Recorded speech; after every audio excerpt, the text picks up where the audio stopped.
Assalamualaikum warahmatullahi wabarakatuh. Om Swastiastu, Salam, Namo Buddhaya, salam kebajikan untuk kita semua, salam harmoni. Perkenalkan, nama saya Weni Kurniawati dengan NIM 252906108. Pada video hari ini, saya akan menjelaskan studi kasus filsafat pendidikan dengan dosen pengampu Dr. Inyo Mantike, MSI. Studi kasus 1 tentang hakikat filsafat dalam pendidikan. Seorang guru baru sebuah sekolah menengah merasa kebingungan menentukan arah pembelajaran. Ia hanya mengikuti buku teks tanpa memahami mengapa suatu konsep penting diajarkan. Kepala sekolah kemudian menugaskannya mempelajari filsafat pendidikan agar lebih memahami makna dari pengetahuan dan pengajaran. Pertanyaannya, apa makna filsafat yang dapat membantu guru tersebut memahami kembali tujuan dan arah pendidikan? Jelaskan cabang filsafat serta karakteristiknya dari aspek ontologi, epistemologi, dan aksiologi dalam konteks kasus tersebut. Seorang guru baru mempunyai permasalahan bahwasanya dia merasa bingung menentukan arah pembelajaran. Dia hanya mengandalkan buku teks tanpa memahami alasan konsep diajarkannya, sehingga pembelajaran menjadi mekanik tidak bermakna. Filsafat pendidikan hadir sebagai dasar berpikir dalam memahami tujuan, dasar, dan arah pendidikan. Filsafat juga membantu guru melihat pendidikan bukan sekedar transfer pengetahuan. Filsafat ini mengarahkan pembelajaran pada pengembangan potensi siswa, baik secara intelektual, moral, emosional, dan sosial. Dengan demikian, filsafat digunakan untuk membantu guru merenungkan mengapa suatu materi diajarkan. Filsafat juga mengarahkan guru pada pembelajaran yang bermakna dan berorientasi tujuan. Filsafat itu menjadi pedoman untuk merefleksikan kembali sasaran dan arah pembelajaran. Cabang-cabang filsafat dan karakteristiknya. Terdapat 3 cabang filsafat, yaitu ontologi, epistemologi, dan aksiologi. Ontologi merupakan filsafat yang menuntun guru untuk memahami hakikat pendidikan, siswa, dan pengetahuan. Pendidikan sebagai kegiatan pembentukan siswa dalam aspek pengetahuan, karakter, dan interaksi sosial. Siswa dalam pendidikan berperan aktif pada kegiatan pembelajarannya sehingga dapat berkembang sesuai dengan potensi masing-masing. Pengetahuan selalu berubah dan berkembang sesuai dengan kehidupan nyata. Pemahaman tersebut menyadarkan guru bahwa kegiatan pembelajaran tidak hanya sekedar mengikuti buku teks, tetapi pembelajaran seharusnya sebagai kegiatan yang bermakna, kontekstual, dan berpusat pada pengembangan potensi siswa. Epistemologi memahami cara pengetahuan diperoleh dan dibangun.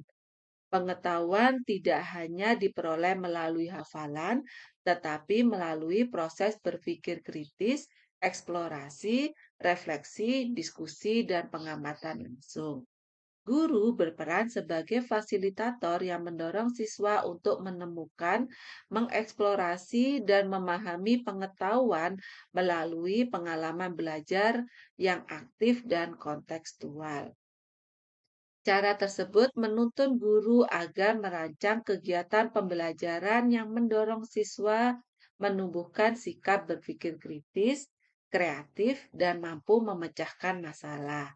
Dalam hal ini, guru yang memahami makna epistemologi akan berhenti mengikuti buku teks dan mulai menciptakan pembelajaran yang bermakna di kelas. Aksiologi memahami nilai, etika, dan tujuan moral pendidikan. Pendidikan bukan hanya bertujuan untuk mencerdaskan siswa, tetapi juga mampu membentuk karakter dan menanamkan nilai-nilai kehidupan seperti kejujuran, tanggung jawab, dan kepedulian sosial. Dalam pembelajaran, guru harus mampu menciptakan pembelajaran yang mengarah kepada pembentukan karakter dan nilai. Melalui pemahaman aksiologi, guru akan memahami tugas utamanya bukan sekedar menyelesaikan materi, tetapi mampu membentuk siswa yang mempunyai karakter dan nilai-nilai yang berlandaskan etika. Dengan demikian, kegiatan pembelajaran tidak hanya menghasilkan siswa yang cerdas secara intelektual, tetapi unggul secara moral dan sosial, sehingga mampu berpartisipasi dalam kehidupan bermasyarakat.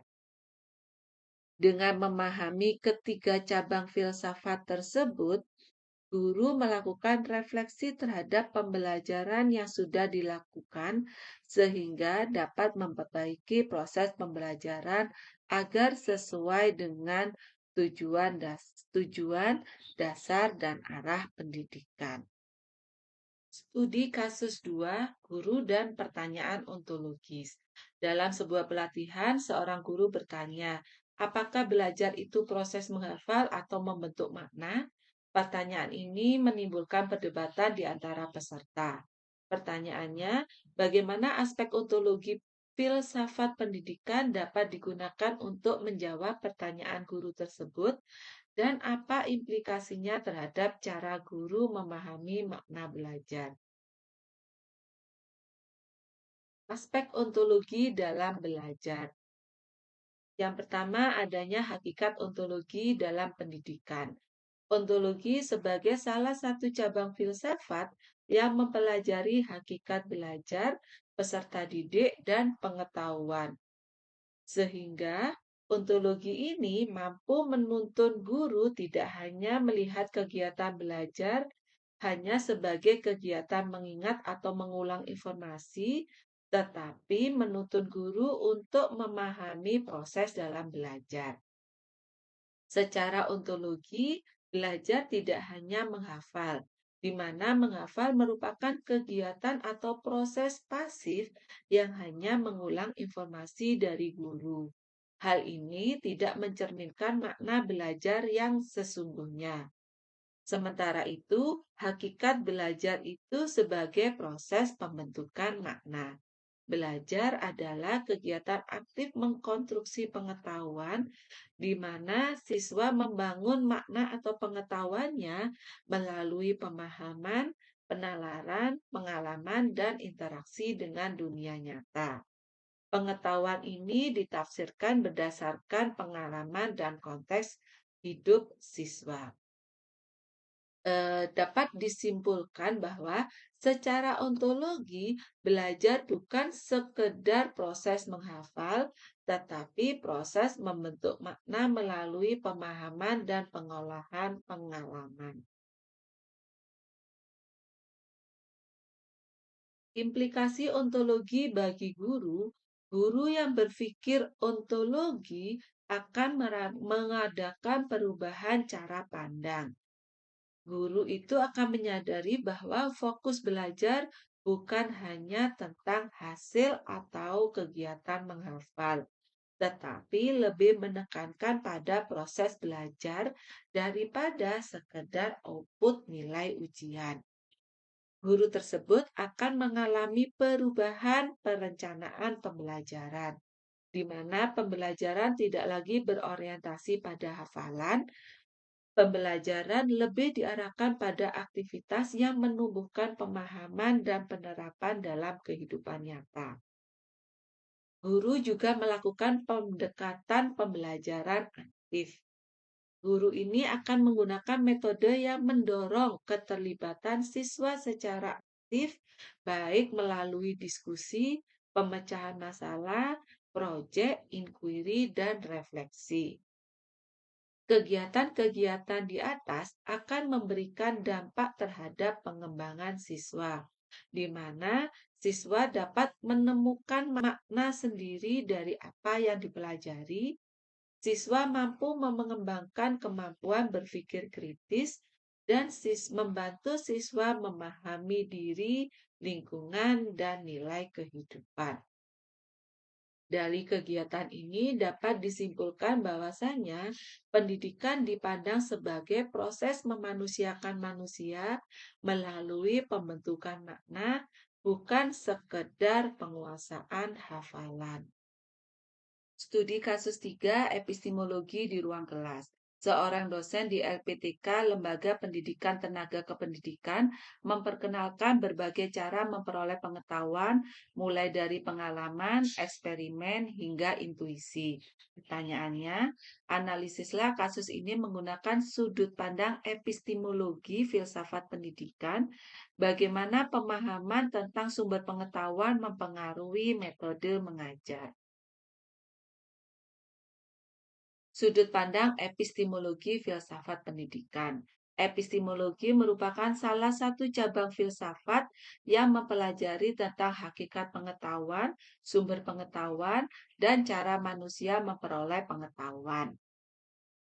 Pemahaman dosen tentang sumber pengetahuan mempengaruhi metode pengajaran yang akan digunakan. Dosen yang memperkenalkan berbagai sumber pengetahuan menunjukkan bahwa pengetahuan ini bersifat beragam dan tidak diperoleh dari satu pendekatan saja. Berikut beberapa pengetahuan yang akan diperkenalkan untuk menentukan metode pengajaran. Yang pertama yaitu pengetahuan sebagai hasil pengalaman. Jika dosen menganggap pengalaman sebagai sumber utama pengetahuan, maka metode yang digunakan adalah observasi langsung, praktek lapangan, demonstrasi dan simulasi, eksperimen dari pengalaman nyata. Metode ini nantinya dapat mendorong mahasiswa belajar melalui keterlibatan indrawi. Kemudian pembelajaran bersifat kontekstual dan nyata. Yang kedua, pengetahuan dari eksperimen atau metode ilmiah. Ketika eksperimen dijadikan sebagai sumber pengetahuan, maka metode yang digunakan berupa penelitian kecil atau mini research, eksperimen laboratorium, metode inquiry, pembelajaran berbasis data. Dengan begitu, mahasiswa dilatih untuk menguji hipotesis, kemudian mahasiswa juga berlatih untuk penekanan pada bukti dan penalaran ilmiah. Yang ketiga, pengetahuan dari intuisi. Jika intuisi digunakan sebagai sumber pengetahuan, maka metode yang digunakan yaitu refleksi diri, pemaknaan personal, kreativitas dan imajinasi, pemecahan masalah non-linier. Dengan metode tersebut, implikasinya mengakui bahwa tidak semua pengetahuan berasal dari prosedur sistematis, kemudian memberikan ruang pada ide spontan dan pemahaman batin. Pengaruh pemahaman tentang sumber pengetahuan terhadap metode mengajar akan mempengaruhi metode mengajar menjadi lebih beragam, di mana dosen tidak terpaku pada metode ceramah. Pembelajaran menggunakan berbagai pendekatan yaitu observasi lapangan, diskusi reflektif, eksperimen laboratorium, dan pendekatan kreatif dan intuitif.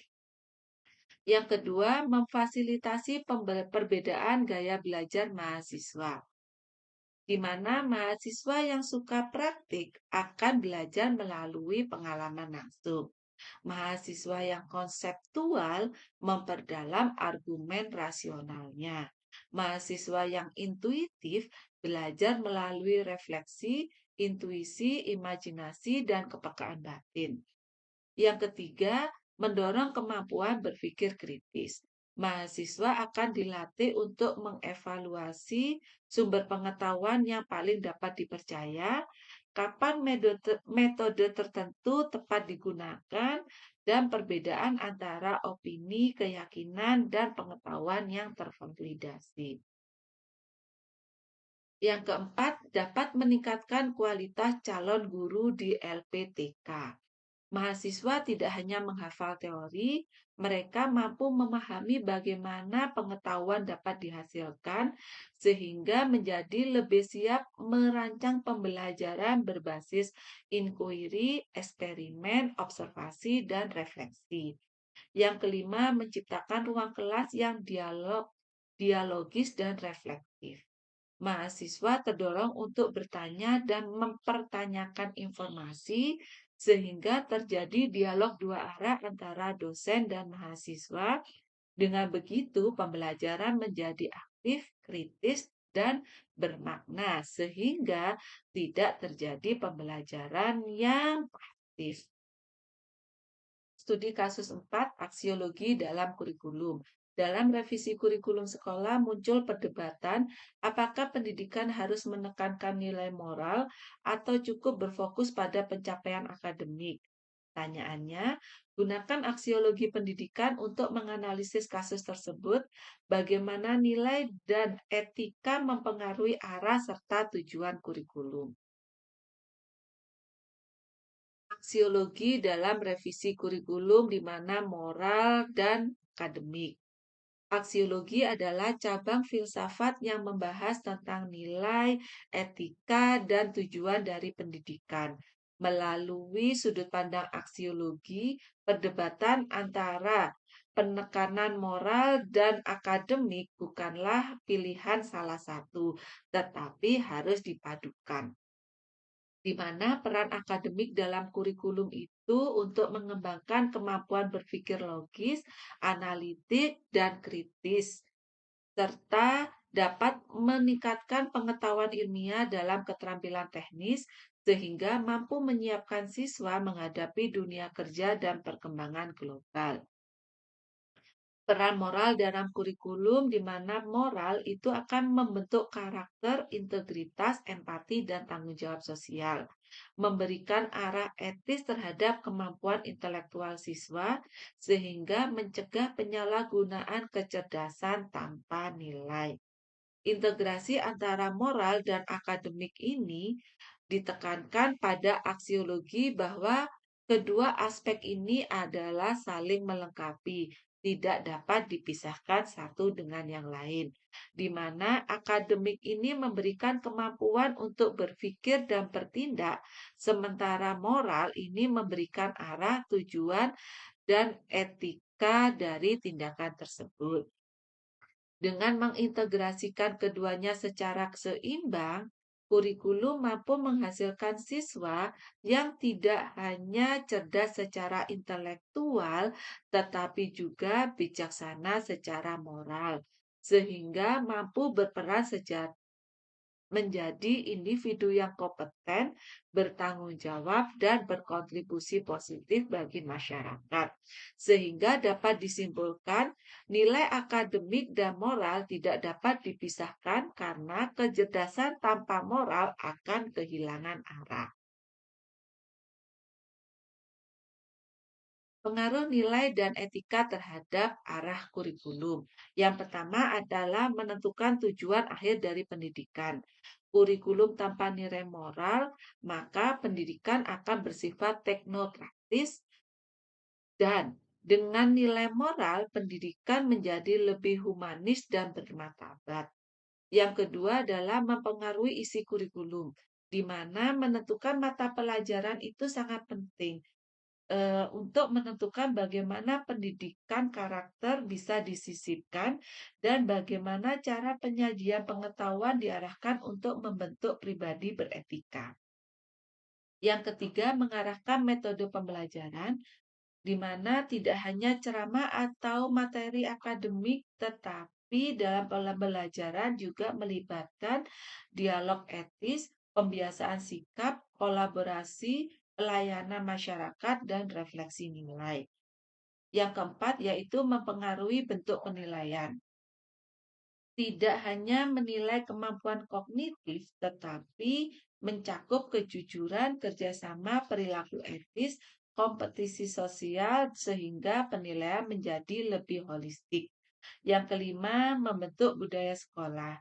Sekolah yang menumbuhkan empati, tanggung jawab, dan integritas sehingga etika menjadi roh yang menjiwai seluruh praktik pendidikan.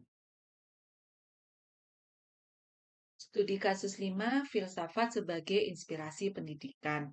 Seorang kepala sekolah berupaya membangkitkan semangat guru-guru untuk terus berinovasi dengan mengatakan bahwa filsafat dapat menjadi sumber inspirasi. Pertanyaannya, jelaskan bagaimana filsafat dapat berperan inspirasional, preskriptif, dan investigatif dalam membantu guru menghadapi perubahan dunia pendidikan yang cepat. Yang peran filsafat dalam menghadapi perubahan pendidikan, yang pertama, filsafat sebagai inspirasional. Sebagai sumber inspirasi, filsafat memberikan visi, makna, dan motivasi bagi guru dalam menjalankan tugasnya. Peran inspiratif filsafat yaitu membangkitkan semangat idealisme guru bahwa mengajar adalah panggilan hidup, bukan sekedar pekerjaan, menyediakan gagasan besar dari tokoh-tokoh pendidikan seperti Ki Hajar Dewantara, Plato, John Dewey, dan Freire. Memberikan cara pandang baru tentang siswa, pembelajaran, dan tujuan pendidikan sehingga mampu mendorong kreativitas siswa. Yang terakhir adalah menjadikan sarana refleksi diri sehingga guru kembali menemukan makna profesinya. Sehingga dengan demikian, filsafat inspirasional penting agar guru tidak kehilangan arah dan menumbuhkan semangat motivasi para guru. Yang kedua, filsafat sebagai preskriptif. Filsafat ini memberikan pedoman normatif untuk mengambil keputusan secara etis. Peran preskriptif filsafat membantu guru menetapkan tujuan pembelajaran secara lebih jelas. Apa yang penting diajarkan dan mengapa. Kemudian yang kedua, menyediakan kerangka etika untuk menilai apakah suatu praktik pembelajaran adil, humanis, dan bermartabat. Yang ketiga, menjadikan dasar dalam memilih metode yang efektif dan sesuai dengan nilai pendidikan.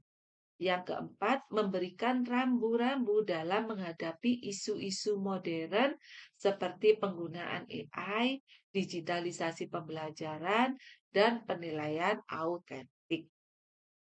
Dengan demikian, filsafat preskriptif itu dapat memberikan arah bagi guru terkait dengan moral yang jelas dalam setiap inovasi. Yang ketiga, filsafat sebagai investigatif. Filsafat mampu membantu guru menganalisis, mengkritisi, dan mengevaluasi praktik pendidikan. Peran preskriptif filsafat melatih guru berpikir kritis terhadap tren baru agar tidak sekedar ikut-ikutan zaman.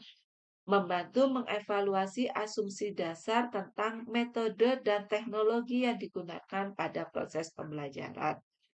Mengembangkan kemampuan reflektif melalui evaluasi diri dan praktik mengajar, kemudian mendorong inovasi pendidikan berbasis pemikiran mendalam bukan hanya sekedar tren.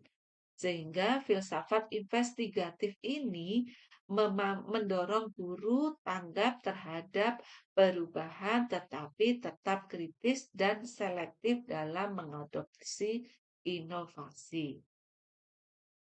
Studi kasus 6, ideal versus real di sekolah. Sebuah sekolah merancang program sekolah impian dengan visi luhur semua siswa menjadi manusia unggul secara moral dan intelektual.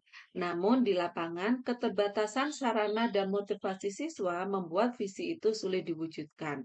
Pertanyaannya, bandingkan cara pandang idealisme dan realisme dalam menafsirkan masalah tersebut. Filsafat mana yang lebih relevan diterapkan dan mengapa? Perbandingan idealisme dan realisme dalam sekolah impian. Cara pandang idealisme. Idealisme menekankan bahwa pendidikan harus berorientasi pada nilai-nilai ideal seperti moralitas, kesempurnaan intelektual, dan kebenaran universal.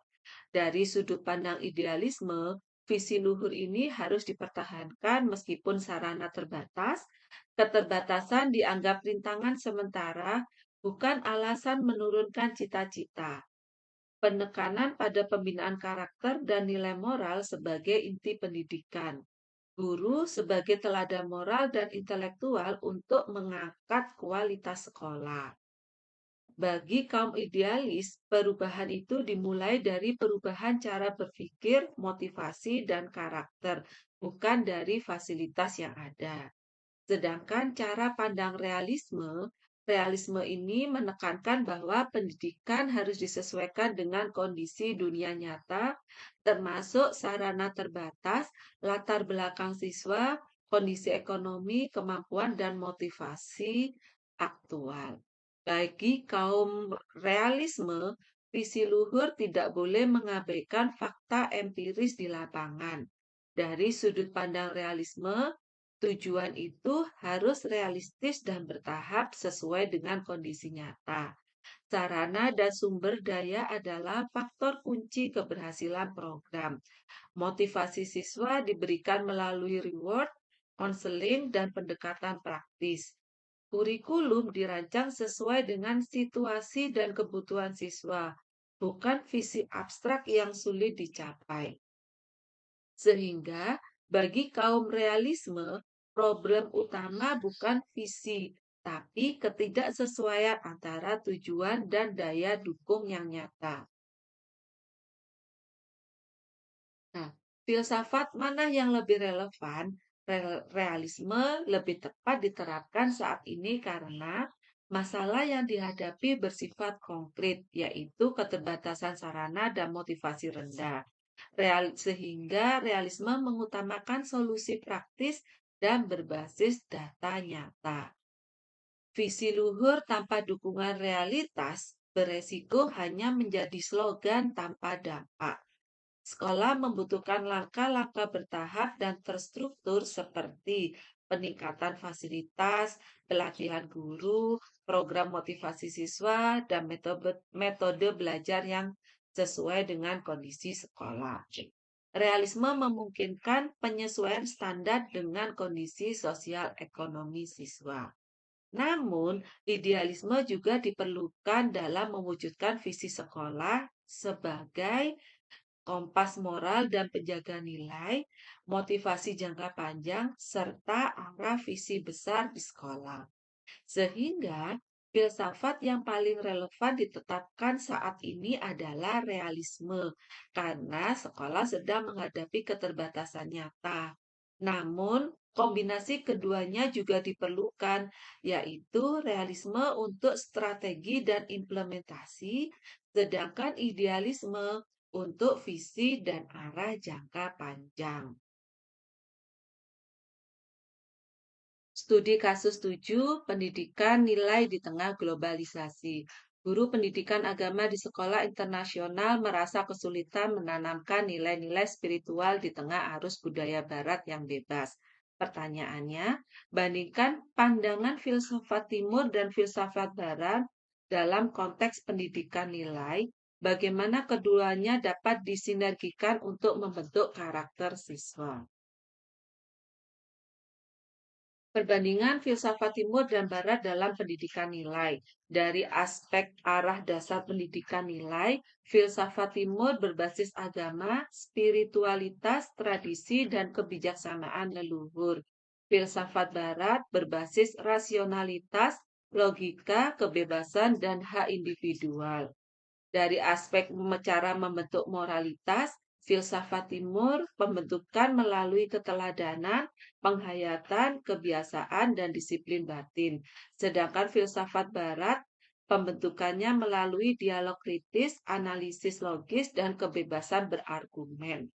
Dari aspek pandangan tentang individu, dari filsafat timur, individu itu bagian dari komunitas yang mempunyai nilai pribadi dibentuk oleh tradisi dan harmoni sosial, sedangkan filsafat barat, individu memiliki kebebasan menentukan nilai sendiri secara otonom. Dari aspek peran nilai spiritual, pada filsafat timur, nilai spiritual itu menjadi pusat moralitas. Sedangkan pada filsafat barat, nilai spiritual bukan syarat moral, tetapi moral dapat dibangun secara sekuler atau humanis. Dari aspek peran guru, filsafat timur, di mana guru sebagai figur moral sekaligus teladan hidup yang memberikan sumber nilai dan kebijaksanaan. Filsafat Barat, guru sebagai fasilitator berpikir kritis, mendorong diskusi, analisis, dan penilaian mandiri. Dari aspek tujuan pendidikan nilai, filsafat timur itu harmoni, kedamaian batin, kesadaran spiritual, dan pengendalian diri, sedangkan pada filsafat barat, kemandirian moral, kebebasan berpikir, tanggung jawab personal, dan kemampuan kritis. Cara mensinergikan filsafat timur dan barat dalam pembentukan karakter dengan cara menggabungkan nilai spiritualitas timur dan rasional barat, di mana guru mengajarkan nilai-nilai spiritual seperti kesadaran diri, empati, disiplin, dan pengendalian diri yang disampaikan melalui dialog kritis, studi kasus, analisis moral, sehingga siswa tidak hanya patuh, tetapi mengerti dan meyakini bahwa nilai tersebut secara sadar. Yang kedua, menggabungkan keteladanan timur dan pedagogis dialogis barat. Siswa bebas bertanya dan berpikir kritis, tetapi tetap ditekankan tanggung jawab sosial dan kepedulian. Sehingga siswa menjadi bebas, tidak egois, otonom, tetapi tetap peduli sesama. Sehingga terbentuk kebebasan yang bertanggung jawab. Yang ketiga, menyatukan harmoni sosial timur dan tanggung jawab individu barat, di mana kebebasan individu itu harus dihargai, tetapi kebebasan dibingkai dengan etika sosial, empati, dan harmoni. Sehingga siswa bebas, tidak egois, otonom terhadap dan tetap peduli pada lingkungan sosial, sehingga menghasilkan pribadi yang merdeka dalam berpikir, namun tetap memiliki kepekaan sosial, tanggung jawab moral, dan integritas. Yang keempat, menghubungkan spiritualitas timur dan humanisme barat, di mana nilai agama dan spiritual diajarkan sebagai nilai universal, yaitu keadilan, kejujuran, dan kasih sayang. Dalam hal ini, guru menekankan kesamaan nilai dalam agama dan budaya. Dengan demikian, siswa dari berbagai latar belakang budaya dan keyakinan dapat menemukan titik temu moral yang memperkuat keharmonisan dan saling menghargai. Yang kelima, menyeimbangkan disiplin timur dan kreativitas barat, di mana pembelajaran menggabungkan latihan disiplin batin seperti refleksi, journaling, mindfulness yang dipadukan dengan proyek kreatif seperti video poster, drama, etika, dan kampanye sosial. Dengan perpaduan ini terjadilah sinergi antara filsafat timur dan filsafat barat yang menghasilkan pendidikan nilai yang seimbang, yaitu nilai spiritual sekaligus rasional. Dengan perpaduan ini, siswa tumbuh menjadi pribadi yang bermoral, kritis, empatik, dan bertanggung jawab di era global. Studi kasus 8, pragmatisme di era digital. Di era pembelajaran daring, sekolah mulai menilai efektivitas guru berdasarkan kepuasan siswa dan hasil belajar cepat. Guru yang mengajarkan refleksi filosofis dianggap tidak praktis. Pertanyaannya, gunakan konsep pragmatisme untuk menilai situasi ini. Apakah pendidikan seharusnya hanya diukur dari hasil yang berguna secara praktis? Siapa tokoh penggagas pragmatisme dan bagaimana pandangannya yang dapat diterapkan? Pragmatisme dalam kasus pendidikan daring. Pragmatisme adalah aliran filsafat yang menekankan konsekuensi praktis dan kegunaan ide atau tindakan sebagai tolak ukur kebenaran. Fokus utama pragmatisme bukan teori semata, tetapi bagaimana sebuah gagasan bermanfaat dan menghasilkan efek nyata dalam kehidupan sehari-hari.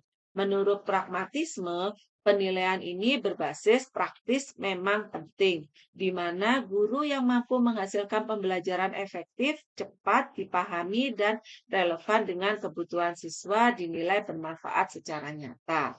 Menurut pragmatisme itu, mengabaikan refleksi filosofis adalah kesalahan, di mana pendidikan tidak hanya soal pemahaman materi, tetapi juga membentuk kemampuan berpikir kritis, pengambilan keputusan etis, dan pengembangan karakter jangka panjang. Menurut pragmatisme, John Dewey juga menekankan pada pengalaman dan refleksi.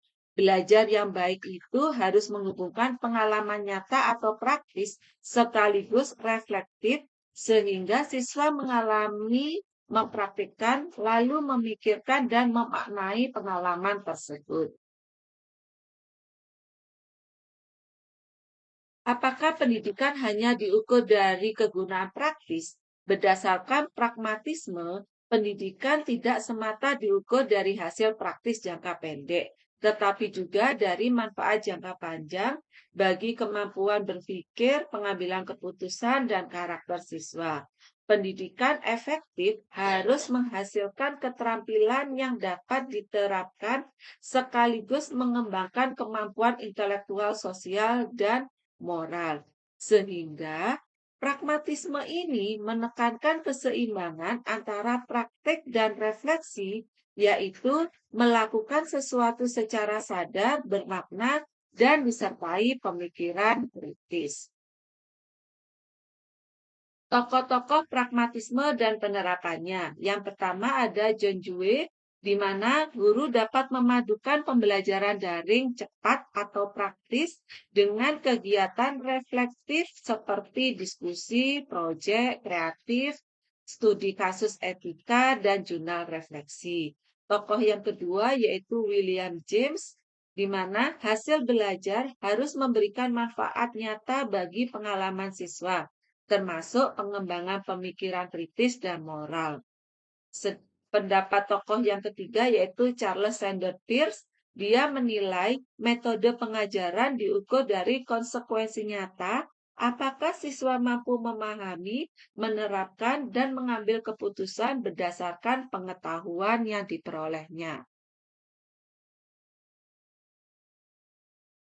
Sehingga dapat disimpulkan bahwasannya pragmatisme menegaskan bahwa pendidikan tidak boleh hanya berfokus pada hasil cepat atau kepuasan sesaat. Pendidikan harus tetap praktis dan relevan, tetapi juga membangun refleksi, berpikir kritis, dan berkarakter moral. Di era digital, guru perlu kreatif dan efisien dalam pembelajaran daring, namun tetap menyediakan ruang bagi pemikiran mendalam. Dengan demikian, siswa tidak hanya menjadi pintar secara teknis, tetapi juga bijak, kritis, dan bertanggung jawab. Studi kasus 9, pembelajaran berbasis masalah. Sebuah universitas menerapkan problem-based learning dengan tujuan menumbuhkan kemampuan berpikir kritis. Dosen menekankan bahwa teori hanya penting jika dapat diterapkan untuk memecahkan masalah. Pertanyaannya, analisis penerapan PBL tersebut berdasarkan filsafat pragmatisme. Bagaimana prinsip kebenaran berdasarkan kebergunaan mendukung pendekatan ini dalam pendidikan modern. Analisis PBL berdasarkan pragmatisme. Yang pertama, belajar melalui pengalaman atau experiential learning, di mana PBL menempatkan mahasiswa sebagai pelaku aktif, sehingga mahasiswa ini menganalisis, menguji solusi, dan merefleksikan tindakan. Hal ini sesuai dengan pragmatisme, yaitu pengetahuan muncul dari pengalaman memecahkan masalah nyata. Analisis yang kedua, teori sebagai alat bukanlah untuk tujuan. Teori dipelajari hanya jika relevan untuk menyelesaikan masalah. Teori ini berfungsi sebagai pedoman tindakan, bukanlah sebagai hafalan. Hal ini sejalan dengan prinsip pragmatisme bahwa ide bernilai jika digunakan. Yang ketiga, pendidikan sebagai proses pemecahan masalah. PBL menyajikan masalah kompleks secara kontekstual. Mahasiswa belajar mengambil keputusan reflektif dan memahami konsekuensi. Hal ini sangat cocok dengan pandangan pragmatisme bahwa belajar terjadi melalui tindakan. Prinsip kebenaran berdasarkan kebergunaan dalam PBL. Yang pertama, menghubungkan teori dengan praktik nyata. Teori dianggap benar jika efektif mampu memecahkan masalah, sehingga mahasiswa belajar mengevaluasi teori berdasarkan hasil nyata. Yang kedua, mendorong pembelajaran aktif dan reflektif. Mahasiswa bereksperimen, mengevaluasi, dan melakukan refleksi, sehingga pembelajarannya menjadi lebih relevan, kontekstual, dan bermakna. Yang ketiga, mengembangkan berpikir kritis, kreatif, dan adaptif. Mahasiswa menilai efektivitas solusi dan menciptakan alternatif baru. Hal ini mendukung keterampilan abad 21 yaitu problem solving, kreativitas, dan adaptasi. Yang keempat, menekankan konsekuensi dan manfaat nyata. Hal ini berfokus pada hasil nyata dan tindakan membentuk pembelajaran bermakna. Sesuai dengan pragmatisme, kebenaran ide dinilai dari dampak dan kegunaannya. Sehingga dapat disimpulkan bahwasannya prinsip pragmatisme ini membuat pendidikan modern lebih relevan, praktis, dan adaptif, sekaligus menumbuhkan kemampuan berpikir kritis dan kreatif, sehingga PBL menjadi metode yang efektif untuk membekali siswa atau mahasiswa untuk menghadapi tantangan dunia nyata. Studi kasus 10, refleksi filsafat dalam kehidupan guru. Seorang guru senior merefleksikan pengalamannya. Ia pernah menjadi idealis, kemudian realistis, dan kini pragmatis dalam mengajar. Ia menyadari bahwa setiap filsafat memiliki tempatnya masing-masing. Pertanyaannya, analisis perjalanan filsafat guru tersebut dari sudut pandang perkembangan paradigma filsafat pendidikan. Bagaimana perubahan pemahaman filsafat dapat membantu guru menjadi pendidik yang lebih bijaksana. Analisis perjalanan filsafat guru, perkembangan paradigma pendidikan, mulai dari tahap idealis. Tahap ini berfokus pada cita-cita luhur dan karakter moral siswa. Pendidikan dipandang sebagai sarana membentuk manusia secara sempurna, baik moral dan intelektual. Tahap idealis ini mempunyai kelebihan, mampu membangkitkan semangat, nilai, dan tujuan mulia dalam mengajar. Yang kedua, mengarahkan siswa menuju standar moral dan akademik tinggi. Namun, idealis ini mempunyai kelemahan yaitu kurang memperhitungkan kondisi nyata kelas, yaitu motivasi siswa dan sarana terbatas. Yang kedua, dapat menimbulkan kekecewaan ketika realitas tidak sesuai harapan. Tahap yang kedua yaitu realistis, di mana pembelajaran berbasis fakta, pengalaman, dan kondisi nyata atau konteks siswa, fasilitas, dan budaya sekolah. Guru menyesuaikan kemampuan siswa dan keterbatasan sumber daya. Kelebihan dari realistis ini adalah pembelajaran lebih realistis, kontekstual, dan adaptif. Guru lebih memahami kebutuhan nyata siswa. Kelemahannya bisa membuat guru kehilangan semangat idealis untuk menciptakan pendidikan yang lebih baik. Potensinya mengurangi semangat transformasi moral atau pendidikan akademik. Tahap yang ketiga yaitu pragmatis.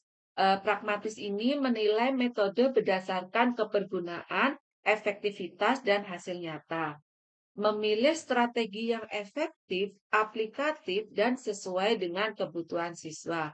Kelebihannya, eh, tahap ini adalah lebih fleksibel karena dapat menggabungkan idealisme dan realitas, mendorong pembelajaran aktif, kreatif, dan berorientasi pada pemecahan masalah, membuat guru lebih reflektif dan bijak dalam pengambilan keputusan. Nah, dampak perubahan pemahaman filsafat pada profesionalisme guru. Yang pertama, integrasi nilai dan praktis. Guru mampu menggabungkan idealisme moral, realitas kelas, dan efektivitas pragmatif, sehingga pembelajaran menjadi bernilai sekaligus realistis dan bermakna. Yang kedua adalah fleksibilitas pedagogis. Guru mudah menyesuaikan metode dengan karakter siswa, konteks, dan tujuan belajar, tidak terpaku pada satu pendekatan tunggal. Yang ketiga adalah kedewasaan reflektif. Guru memahami bahwa tidak ada satu filsafat yang sempurna, dan guru mampu memilih pendekatan yang tepat pada waktu yang tepat. Yang keempat, pengambilan keputusan etis. Guru lebih bijak menyeimbangkan nilai moral, kompetensi akademik, dan hasil yang praktis, sehingga keputusan pembelajaran itu menjadi lebih matang dan berorientasi pada kebutuhan siswa.